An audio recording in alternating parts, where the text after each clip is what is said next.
Sejak kecil mungkin ya, sangat tertarik pada dunia seni. Khususnya bukan seni rupa saja, semua seni.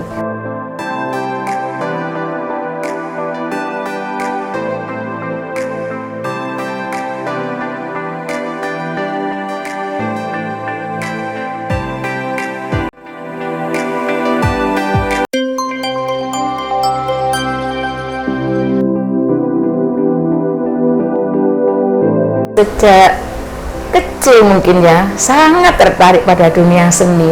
Khususnya bukan seni rupa saja, semua seni.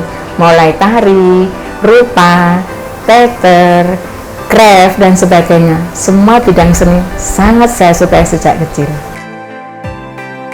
Ya, awalnya mungkin saya melihat kegiatan bapak saya ya. Bapak saya nyeni banget, bahkan saking nyeninya itu pernah dipanggil oleh ANTV, diwawancara oleh Happy the Explorer, yang mana beliau membuat sepeda bambu yang sangat unik. Tapi tidak hanya itu, juga mungkin darah seni mengalir di diri saya, dan menurut saya hal-hal yang berbau seni itu unik, indah, dan juga tahan lama rasa mengenangnya. Itu yang membuat saya sangat tertarik di bidang seni. Bapak itu lulusan SR, tidak sekolah, tetapi jiwa seninya sangat kuat. Tulisannya bagus, dulu kan belum ada spanduk, belum ada banner ya, jadi kalau beliau membuat semacam papan nama untuk toko itu bagus, luar biasa. Kemudian beliau banyak sekali yang ia sentuh selalu menjadi suatu karya, bahkan benda bekas. Paling banyak disentuh yang saya ingat itu bambu, dan apapun semuanya hampir membuat sendiri. Ketika saya SD mungkin Pak, yaitu saya dulu tuh gimana ya, dulu kan ada semacam bullying ya, dan karena saya sangat udik, saya merasa kok sangat disisihkan baik oleh teman, oleh guru, oleh lingkungan keluarga. Sampai pada satu saat saya membuat satu karya, saya ingat kelas 2 SD, membuat keterampilan dari guna kertas. Ternyata hasil karya saya menjadi rebutan para guru. Dari sana saya mulai berpikir, berarti saya punya potensi di situ. Nah, sejak itu segala bidang saya tekuni, mulai belajar menulis, belajar memasak, belajar menjahit, membordir. Saya kelas 4 SD sudah bisa, dan sekarang hampir semua keterampilan wanita bisa saya insya Allah saya kuasai. Reaksi orang tua, karena orang tua saya rata-rata pendidikannya hanya SMP, beliau kurang tahu seperti apa sih kalau kuliah jurusan apa, betul-betul diserahkan kepada anaknya.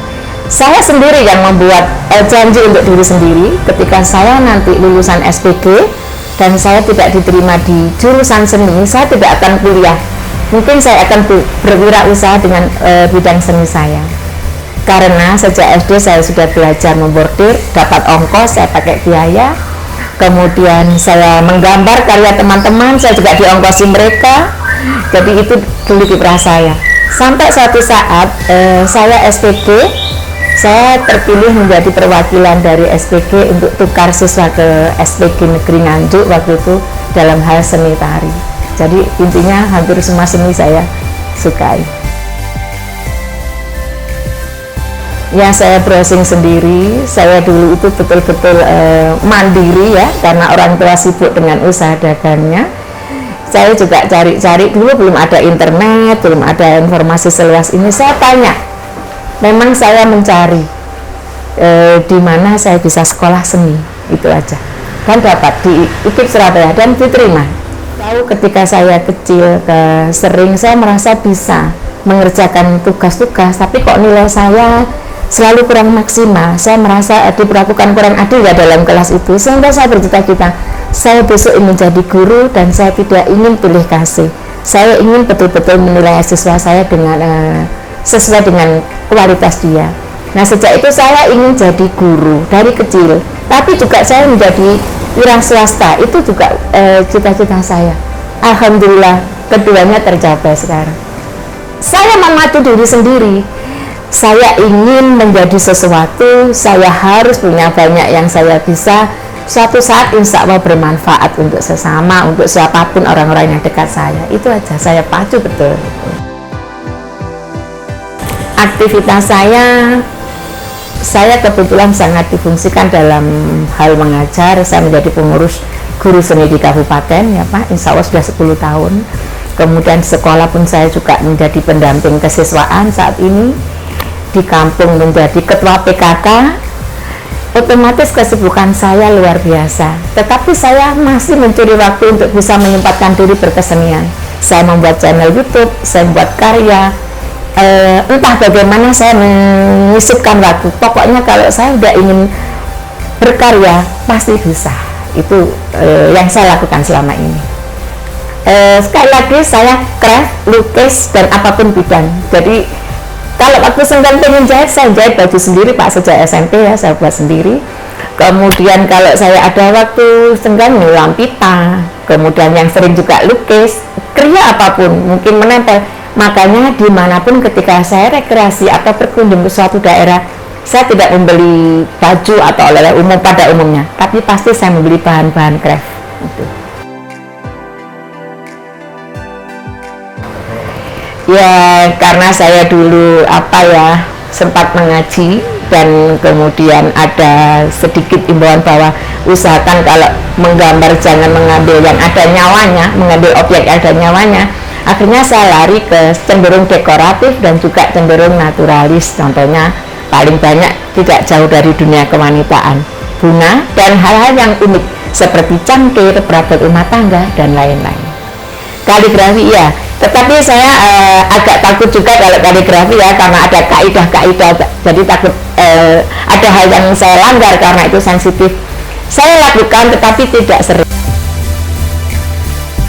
Media untuk menggambar saya awalnya dulu cat minyak, tetapi kok terasa mahal ya.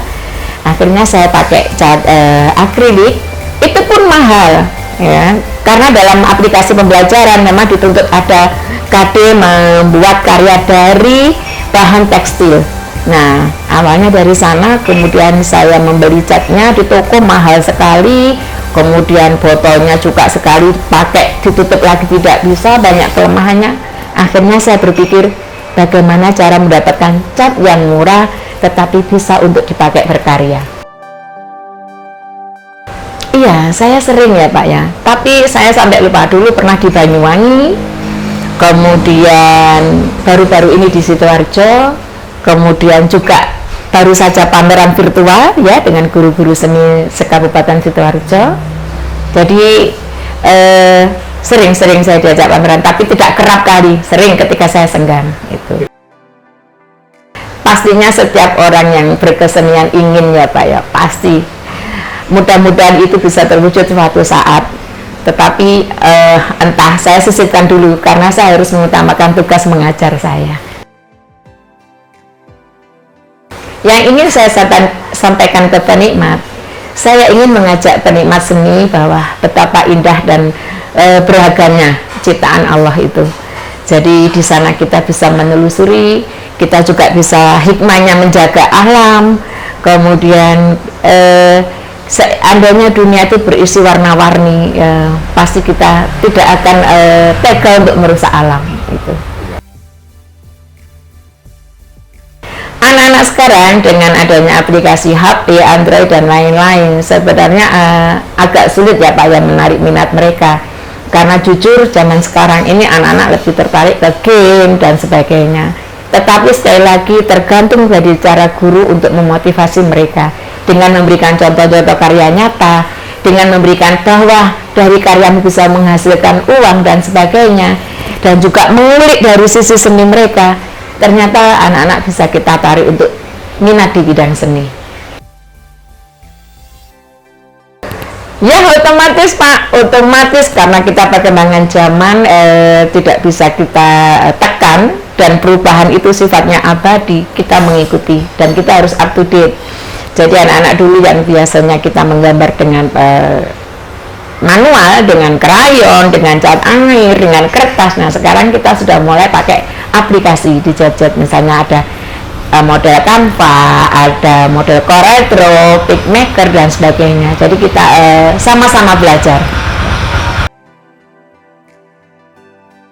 Awalnya saya memproduksi cat itu suatu ketidaksengajaan. Betul-betul motivasinya adalah ingin membantu siswa agar bisa berkarya dengan alat atau bahan cat yang murah. Saya eksperimen, saya waktu itu ingat menghabiskan uang 300.000. Tapi setelah saya cuci kok luntur, padahal ini harus diaplikasikan pada media kain. Akhirnya saya tidak lelah, saya coba lagi beli bahan, saya mix and match. Akhirnya saya mendapatkan satu formula yang ketika saya cuci, saya kucek, saya masukkan mesin cuci, tidak luntur. Nah, setelah dipakai murid saya, mereka dapat menghasilkan karya yang bagus. Ternyata ada teman-teman di perkumpulan guru seni budaya juga mengeluhkan hal yang sama, mengeluhkan adanya cat yang mahal. Saya membawa cat saya kepada mereka, ini yang saya pakai. Produksi siapa? Produksi saya sendiri. Saya tidak berniat untuk menjual, tapi memberi contoh mereka. Dan waktu itu botol yang saya pakai adalah botol bekasnya penisilin. Saya ke toko Rosokan ya, di Jalan Bongkaran, Surabaya. Ternyata setelah 5 guru mencoba satu pak dapat seminggu, ternyata mereka memesan saya, rata-rata pesannya 50 pak atau 500 tube. Nah, surprise bagi saya. Saya ingat pertemuan waktu itu tanggal 10 Agustus tahun 2010. Nah, di sana saya mulai berpikir, kok ada yang pesan, saya heran sekali. Kemudian sekali lagi demi melayani mereka, biar teman-teman guru itu mudah pembelajarannya, saya ke Surabaya untuk beli botol-botol bekas tadi. Ternyata dalam 1 bulan saya menghabiskan botol 10.000. Dan setelah saya kembali lagi, botolnya habis, adanya ukuran lebih besar. Saya mulai berpikir, tidak mungkin dong kita jualan gonta-ganti ukuran, misalnya habis beli 1 kilo, 1,5 kilo. Nah, di sana saya mulai berpikir untuk mencetak botol yang ukurannya sama. Itu awalnya, Pak. Kira-kira saya eksperimennya 2 bulan. Jadi 1 bulan luntur, 1 bulan berikutnya saya eksperimen lagi, kira-kira menghabiskan uang 500.000 waktu itu, Pak. Dan saya tidak eman waktu itu. Saya tidak pernah menyangka ternyata feedbacknya kembalinya seperti ini. Jadi sekali lagi saya sangat bersyukur. Saya mengembangkan, Pak. Jadi saya sesekali mencoba untuk cat minyak, kemudian cat poster juga. Jadi untuk yang cat air. Tetapi memang selama ini peminat paling banyak adalah cat akrilik, karena saya usahakan cat ini bisa dipakai dimanapun medianya. Ya. Jadi yang saya produksi memang awalnya yang sekian, karena memang ini adalah contoh awal botol penisilin yang saya beli, ukurannya sekian. Kenapa? Karena ini dipakai siswa, jadi hemat. Dan kelebihannya adalah ini bisa dibeli per botol, per warna.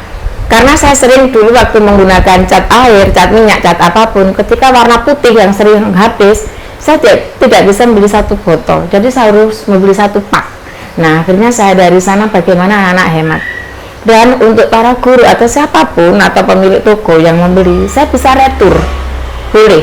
Jadi inilah saya tidak ingin merugikan orang. Jadi kita sama-sama membuat prinsip simbiosis mutualisme.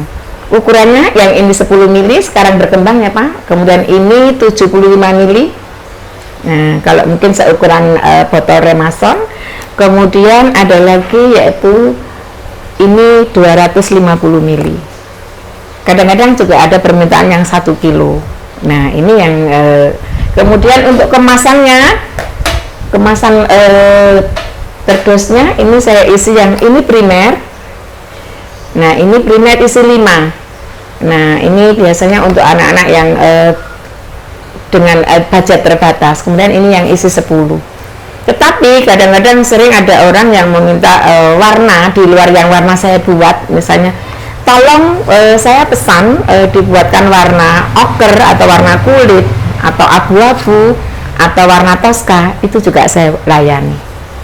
Semuanya per warna. Bahkan sekarang saya ada di Shopee, itu pernah hanya beli 2 biji yang 10 mili, merah dan kuning, kami layani. Jadi prinsip kami adalah bagaimana ini bisa bermanfaat, bisa dikenal, dan bisa difungsikan dimanapun. Harganya untuk yang ukuran kecil 2.500, ya, 2.500 otomatis 1 pak 25.000. Kemudian yang isi 5 12,5. Kemudian untuk yang ini 13.000, ya. Kemudian untuk yang ini, nah, Ini 24.000. Nah, ini sangat terjangkau. Saya yang biasa umum lazimnya 10 warna. Nah, tetapi sekali lagi kalau ada permintaan misalnya minta warna ungu muda, warna itu saya layani. Jadi tidak terbatas sebenarnya. Merek saya Akritek. Dulu Akritek ya, pakai C dulu. Kenapa Akritek? Akrilik tekstil. Nah, suatu saat ini tahun 2010 saya ciptakan. Kemudian saya mengurus merek, izin ke pusat. Ternyata merek akrilik sudah dipakai orang tahun 2015. Sementara saya ngurusnya tahun 2017. Akhirnya saya ngalah. Saya memakai merek yang mirip dengan Akritek, yaitu Aksritek.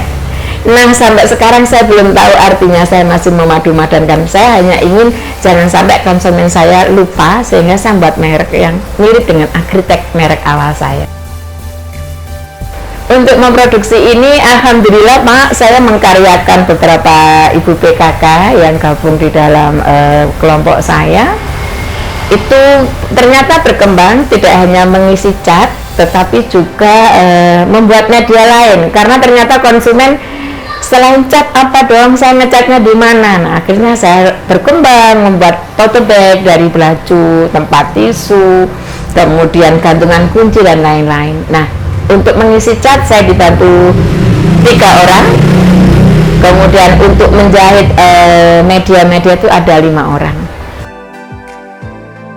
Pemasarannya selama ini mulai tahun 2010 Pak, insya Allah hampir seluruh SMP di Sidoarjo, Kabupaten Sidoarjo menggunakan. Kemudian ada seorang sales yang gabung ke saya, itu memasarkan ke wilayah Kertosono, Jombang, Kediri, Mojokerto. Untuk online, pasaran online, kami atau saya sudah pernah mengirim ke Papua, ke Aceh, Lombok, dan hampir seluruh wilayah Indonesia. Mulai kebetulan saya dulu sebelum jadi guru, saya punya toko ATK. Nah, sekarang sudah dikelola anak saya sudah tidak mengelola toko ya Pak, tetapi yang memasarkan memang anak saya. Itu ternyata selain produk dari karya-karya saya di media seni, cat dan lain-lain, juga perlengkapan di ATK toko saya juga di online kan. 1 tahun ya.